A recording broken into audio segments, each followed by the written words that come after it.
Hello, welcome in, Magic learners, much love. This video on Magic Online for noobs.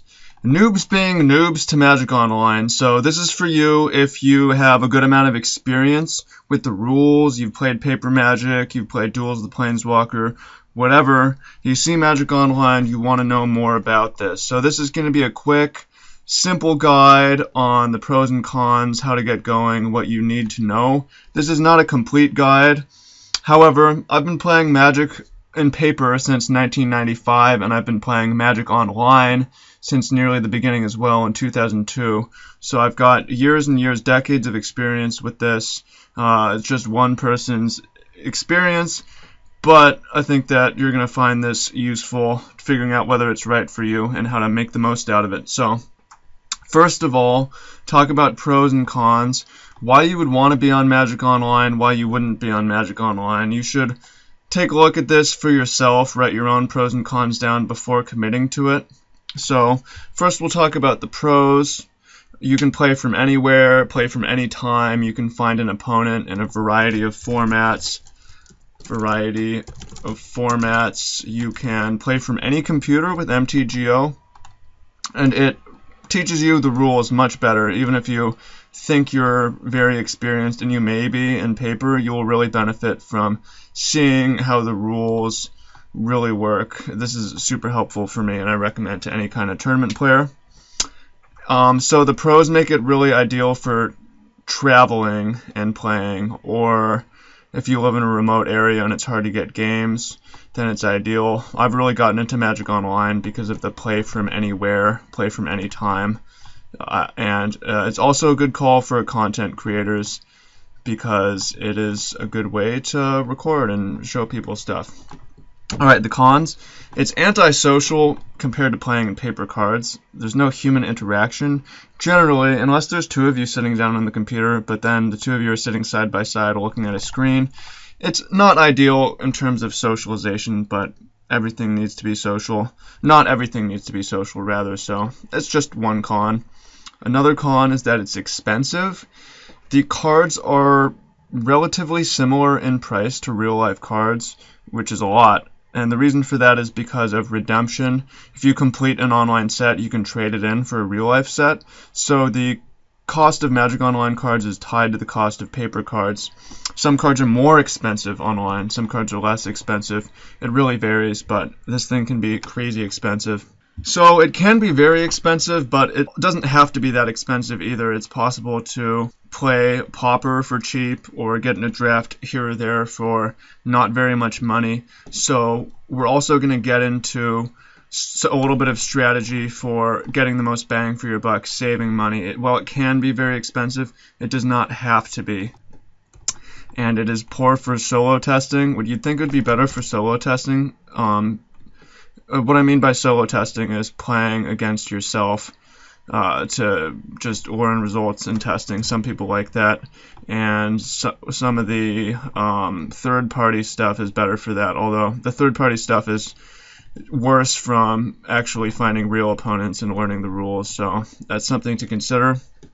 So basically, you should think about this before you decide because it's expensive. You don't want to commit time and resources unless you're really going to benefit from the pros. So it's not for everyone, and the point of this is to figure out early whether it's for you or not, because if it's not, then you just saved yourself some time and money in figuring out the hard way. Next, quickly talk about requirements and setup. First question is what computer? I'm not going to get into exact specs, but you can run it on a lower end computer, although you're going to have lag, you're going to have disconnects, and you're going to have to restart after every 3 rounds or a few trades or whatever. This thing is a big memory hog. It takes a good amount of CPU to run. That said, I've been running and recording all my videos on a $400 laptop that I bought in 2013. So you don't need a high-end computer. It helps. You do need Windows. You can, if you have Apple, you can set up Boot Camp, which is I have done in the past. It's a pain, but it's possible to partition and set up Windows on an Apple. But you need Windows to play. Something you should know. So say that you've heard all this and you're like, okay, I want to install it. So you start off by, you can Google download Magic Online and you'll get there and you'll see this. Download now, available for Windows only, setup.exe. This is version 4, by the way. There's probably going to be a version 5, the sequel or whatever. So you click download, depending on your internet, it might take a while. And then you're going to get the Magic the Gathering Online icon. Launching application. We're going to load it up and get online and cover getting cards and trading, building and playing, some of the basics. Again, this isn't going to cover absolutely every detail, but just give you the basic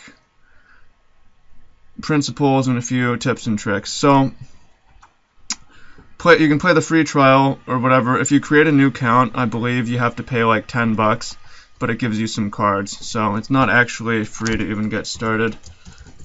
I'm not going to make a new account. I'm going to show you my account and show you how some of the stuff works. Logging in, as you can see, on my computer, it's not the fastest thing, but it works. There's a decent amount of waiting at times. So this is what it looks like when you log on. I've got my buddies up here, Tuxedo Rose. I can private chat them and say, yo, you want to play a game? Add buddies, click add buddy, add someone's name. Pretty cool. Upcoming tournaments, etc. So first things first, say that I just got on. I don't have any cards. So we've already covered that it's expensive. So if you're at this point, you're willing to put down a little bit of money. So first thing to consider is that there's two basic types of currency online, which is event tickets and play points. Event tickets are basically the dollar bills of Magic Online, and you need to go to the store to get them, or you can get them through a third party, but it isn't really cheaper. It might be a little bit cheaper. So you add the event tickets. You can see each event ticket is like $1. So this is like $1 US, and then you can buy them, and you can use these event tickets then to buy cards or enter in drafts. Now, say that you want to buy cards. Unfortunately, it's going to be difficult it's hard to trade your way up. You're going to have to spend a good amount of money on getting the deck you want. Although we'll get into the budget formats. There's Pauper, which is the cheapest way to go, and you can build Pauper decks and start playing for 10 tickets, 20 tickets, 30 tickets. So that's the cheapest way to go, but still not free. No, I don't want to close Magic Online. I want to get out of here. However, the other we'll go to the play lobby to show you the other type of money. So say that you want to go to a tournament, either a draft, or say I wanted to enter a draft, either a draft or a... Yeah, this is confusing. So we have constructed tournaments, limited tournaments, constructed open play. Open play is free, and this is what I would generally recommend. I record my matches from the tournaments generally because it tends to be more competitive, and I like a challenge, but there's nothing better than free. So say that I wanted to join a draft, and it says opens a new window. It says how many people are needed. Say I want to join Battle for Zendikar. So there's different options. You can put in event tickets. This is $14 plus tax to draft. Or you can put in event tickets plus boosters, or you can put in play points. So what play points are, you get them for doing okay in tournaments, for winning tournaments. If I win a draft, I get enough play points to enter the next draft, right? So if you win a lot, then it's not expensive, or it's less expensive. However, sometimes you go through losing streaks and you need to put in money. So $15 to get in your first draft, and you're going to get some play points, or say $15 to get your first Pauper deck. So say, for instance, that I have bought some tickets. I want to get into Pauper. It's the most value. I'm willing to spend some money, but I don't want it to be crazy expensive. So you'd click on the trade button, and it's going to take you to the marketplace. Now, it's worth noting that because of the redemption, there are, redemption being trading online cards to real-life cards, there are online robots, digital storefronts that will buy cards from you. so that they can sell them to redeem them. So you're generally going to be dealing with bots on here. So there's a few good ones.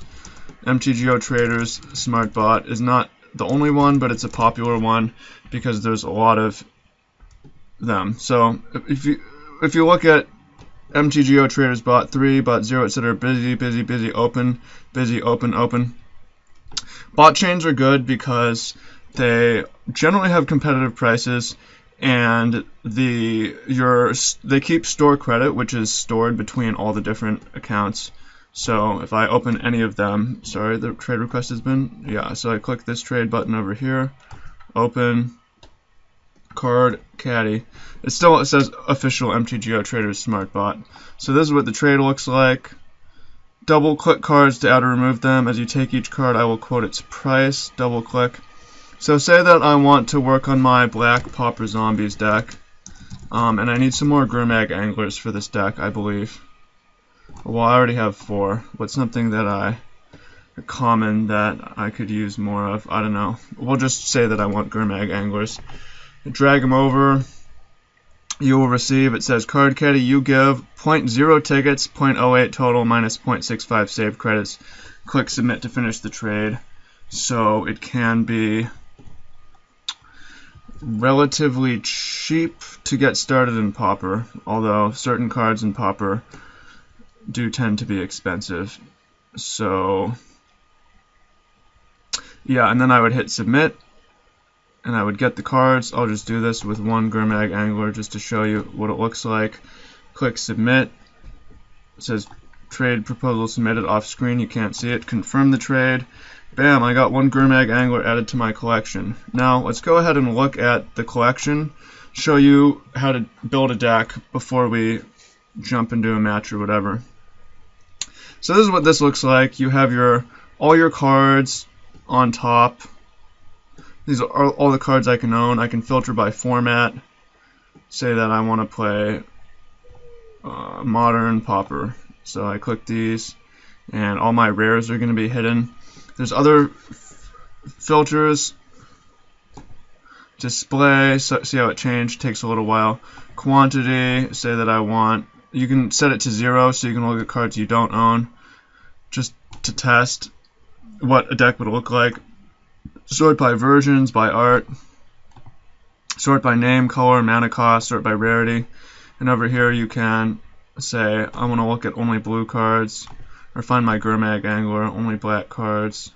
It says only black, color independent, 274 matches, and there's my Gurmag Angler. So say that I want to make a deck. I would click here. So if you have a text deck, you can click import, and say I could put in my Living Moon or my Possibility Storm deck or whatever.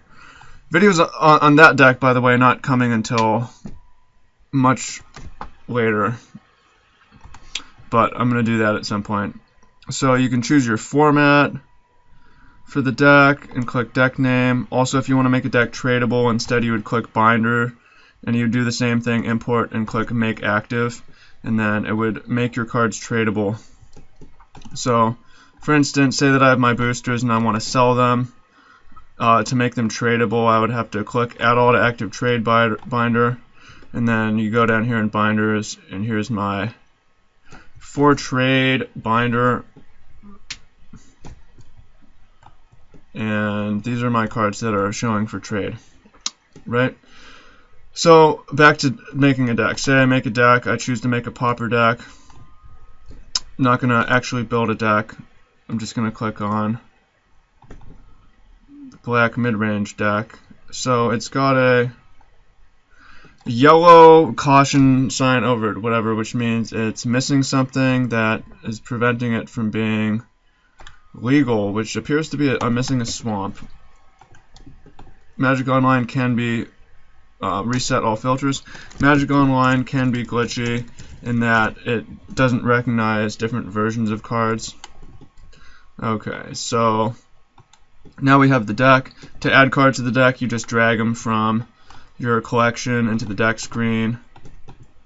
Sort by converted mana cost. And here's the deck. Got some swamps. You can also look at it display in terms of piles. This is where it is now, cards, or a list view. But I mean, obviously, to me it looks way better in the pile view. Then you have your sideboard. You can move cards from your sideboard into your main deck, etc. And that's basically it for deck building. It's really simple. Get event tickets if you need them. Get the cards you want from bots, and drag the cards from your collection into your new deck, and then you don't need to save anything. It auto saves. So we're ready to go. Say we want to go into play a lobby. I could either go into constructed tournaments and select format, select pauper, and I would select my deck, which is this black zombie deck, and I could play against a pauper opponent by in competitive. And there's, if I win, I'm going to get 40 play points, I believe 35 play points. If I lose, I get 15, something like that, or 10. So it's, the house always rakes something, but it makes it more competitive. You're paying for the competition. Alternatively, you can go into constructed open play. There's just starting out, just for fun, getting serious, tournament practice, and you can either, at the top it shows matches that are waiting opponents. See, everyone's playing modern right now, which is really interesting. I don't know if that's a glitch or if that's real. No one's playing standard or pauper. Maybe getting serious would be, or just for fun would be, I don't know if that's a glitch. Budget challenge, $10 or less. Right, so say that I'm looking for someone to open with modern. If it doesn't happen, oh, modern got clicked somehow. That is weird. I guess it doesn't. Yeah, there's certain things that are counterintuitive, and the versions change from time to time. Deck, say that I want to go into black midrange. So now we see pauper, and we could wait for someone to start, or we could click host a match, and bam, it waits for someone to start, and you get in there. I'm not going to show you a match playthrough because this channel is full of them, but that's almost everything you need to know to get started. So quickly recap: Magic Online for noobs, pros and cons, play from anywhere, play from any time, variety of formats, play from computer, learn the rules better. Recommended if you live in a remote location, if you're a serious tournament player, if you like to travel and play, if you like to draft, etc. Not good if you're having to really choose between paper and cards and you want Magic to be your social life, part of your social life. It's not the most efficient. It's not efficient for. It doesn't really offer solo testing for you to play both sides of a deck. So requirements and setup. You can see how to install, pay the fee, whatever. Get your event tickets, acquire play points. Disregard losing. You can lose whatever.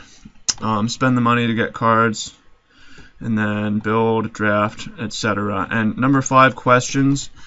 If anything was not covered in this, please ask, and I or someone in the comments will try to answer. So I hope you find this helpful. Magic Online for Noobs, version 4. This will be outdated when version 5 comes out, but in the meantime, this is a good guide to getting started, and I hope you find this useful. And I hope this, some of you are like, oh, this is for me. I also hope some of you are like, oh, that's not for me. I was going to do it. And that's fine, because there's a lot of different ways to experience Magic, and some ways are better for certain people in certain life situations. So I hope this saved you the time of trial and error. And yeah, much love, Magic learners. Travis, out. And thanks to all our supporters on Patreon. As always, take care.